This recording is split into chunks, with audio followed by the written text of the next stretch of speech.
xasan sheekh maxamuud culusow madaxweynaha muddaxileedkiisu gabaabsiga yahay maanta waxa ay u ahayd maalin laga xisaabinaya gobodfallada 4 sano ee la soo dhaafay waxa uu si toos ah u wajahay loolan kaga imaanaya mucaaradka iyadoo ay goobjoog yihiin dhexdhexaadiyaal dhageysanayana ay yihiin safiirada reer galbeedka oo si adag u hordhigayay su'aalaha xasaasiga ah ee mucaaradku ay miiska soo saareen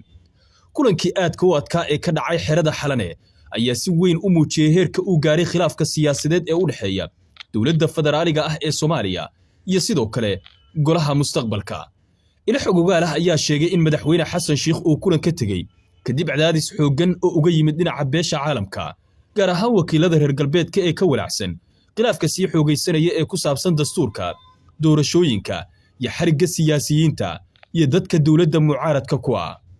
kulanku ay qayb ka ahaayeen madaxweynihii hore ee Soomaaliya Shariif Sheekh Axmed madaxweynaha dowlad goboleedka Puntland Siciid Cabdullaahi Deni iyo ra'iisul wasaare ku-xigeenka dowladda federaaliga Saalax Axmed Jaamac ayaa ahaa mid aad u adag iyadoo doodaha ugu waaweyn ay ka dhasheen 3 qodob oo kala ah dastuurka doorashooyinka iyo dadka u xiran arrimaha siyaasadda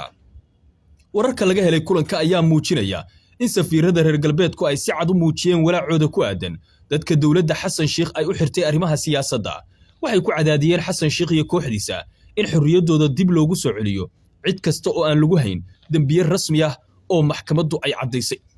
golaha mustaqbalka ayaa dhankooda ku adkaystay in dalka lagu celiyo heshiisyadii dastuuriga ahaa ee dastuurkii 2012 isla markaana inta aan laga hadlin howlaha wax ka beddelka dastuurka marka hore si buuxda looga heshiiyo nooca doorasho ee dalka ka dhici doonta halkii hal dhinac uu si gaar ah u riixi lahaa qorshe siyaasadeed oo isaga u dana dhanka kale xasan sheekh maxamuud culusow oo waagu ku bariyay ayaa isku dayay inuu difaaco qorshihiisa doorasho qof iyo cod balse waxa uu sheegay dowladdiisu inay diyaarinayso doorashooyin kale oo aan ahayn qof iyo codka oo kaliya dalkana laga hirgelinayo haddii la isku fahmo hase yeeshee sida ay sheegeen ila ku dhowada hadallada doodihii la xiriiray dastuurka iyo doorashada ayaan wax taageer ah u keenin dowladda federaalka xubnihii beesha caalamka ayaa madaxa ka loxay dhagahana ka furiistay warkii xasan sheekh iyagoo sheegay in wax aan suuragal ahayn uu ku hadaaqayo dhinacyada mucaaradka iyo golaha mustaqbalka ayaa dhankooda si adag uga hor yimid jihada villa Soomaaliya ay wax u wado